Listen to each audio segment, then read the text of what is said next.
Mister M اے جناح، میں وضاحت کر دوں کہ میری تقریر کے اس حصے میں لفظ قائد اعظم استعمال نہیں ہوگا۔ قائد اعظم وہ بعد میں بنے، ایک طویل عرصے تک وہ مسٹر ایم اے جناح تھے، اس کی میں کچھ تھوڑی سی تشریح ابھی آپ کے سامنے کر دوں گا۔ تو اس دور کے حوالے سے جب بات ہوگی تو میں مسٹر جناح یا مسٹر ایم اے جناح کہوں گا، قائد اعظم نہیں۔ تو دوسری طرف مسٹر ایم اے جناح تھے جو بیرسٹر تھے، وکیل تھے، اور ساتھ ہی ایک سیاسی کارکن بھی تھے۔ ان کی شخصیتوں کے بعض پہلو جو ہے بہت دلچسپ ہے، بہت مختصر میں اس کا اشارہ کر رہا ہوں۔ دونوں بہت ہی یوں سمجھیے کہ قریبی ہم عصر۔ علامہ اقبال جو ہے مسٹر جناح سے صرف 10.5 مہینے چھوٹے تھے۔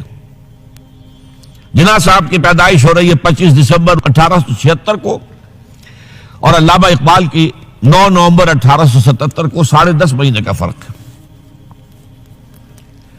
مقام جو ہے پیدائش کا اقبال کا تو طے ہے سیالکوٹ، اس میں کوئی اختلاف نہیں۔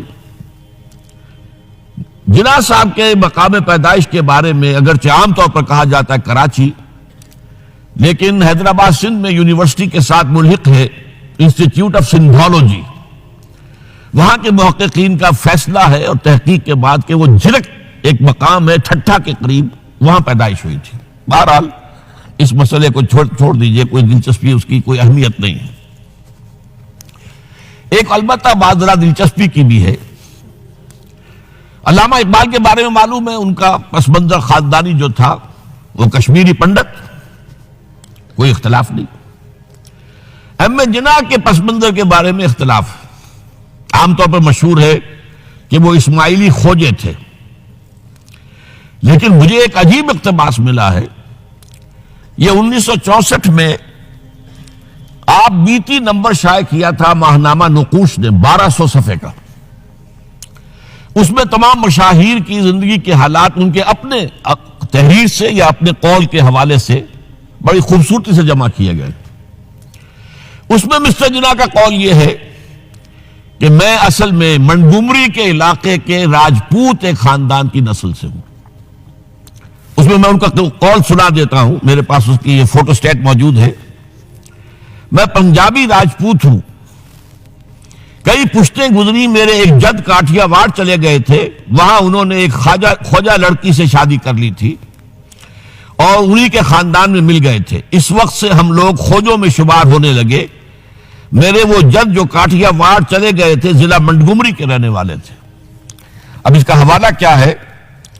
یہ بات قائد اعظم کے منہ سے اس وقت نکلی جب نواب صاحب باغپت نے کہا کہ آپ کا خاندان تو تجارت پیشہ ہے، پھر آپ میں یہ گھن گرج کہاں سے آئی؟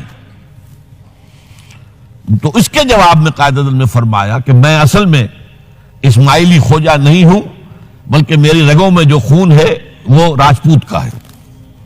اور اس کے راوی ہیں صغیر احمد عباسی، پرائیویٹ سیکریٹری نواب صاحب چھتاری۔ بہرحال یہ ایک دلچسپی کی بات تھی اور کوئی اہمیت اس کی خاص نہیں ہے۔ البتہ ایک اور بات جس کی اہمیت ہے، علامہ اقبال کے خاندانی اثرات میں مذہبی روح، مذہبی جذبہ جو ہے وہ بڑا گہرا تھا۔ ان کے والد شیخ نور محمد صوفی مزاج بزرگ تھے، نماز روزے کی پابندی والی معاملہ تو تھا ہی 100%، لیکن ان کا مزاج صوفیانہ تھا۔ والدہ بہت نیک۔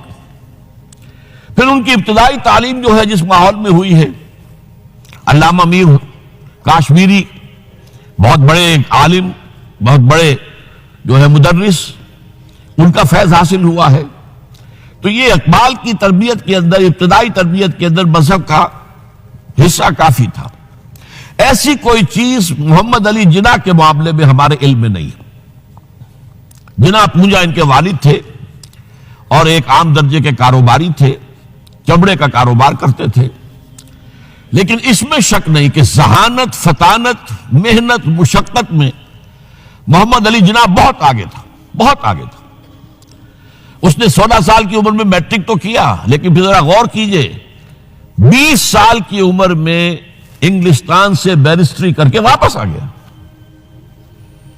20 سال کی عمر میں، اور آتے ہی پریکٹس شروع کی کراچی میں پریکٹس نہیں چل سکی، جمی نہیں، تو پھر چلے گئے بمبئی، اور بمبئی میں ان کی پریکٹس جو ہے وہ جم گئی۔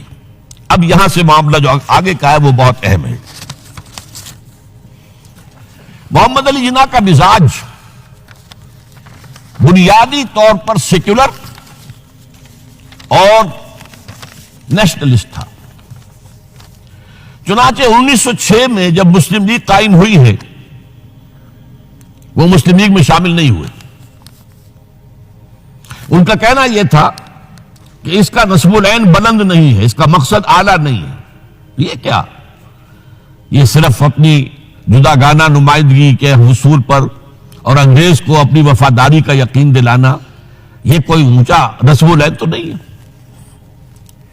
اس کی بجائے وہ کانگریس میں تھے، اور دادا بھائی نورو جی جو صدر تھا کانگریس کا، اس کے سیکریٹری تھے۔ اس کے بعد بھی 7 برس تک وہ مسلم لیگ میں شامل نہیں ہوئے۔ 1913 میں جب مسلم لیگ نے بھی خود اختیاری کے حصول کو اپنا نصب العین بنا دیا، تب مسلم لیگ میں شامل ہوئے، اور وہ بھی مولانا محمد علی جوہر کے بہت اصرار پر۔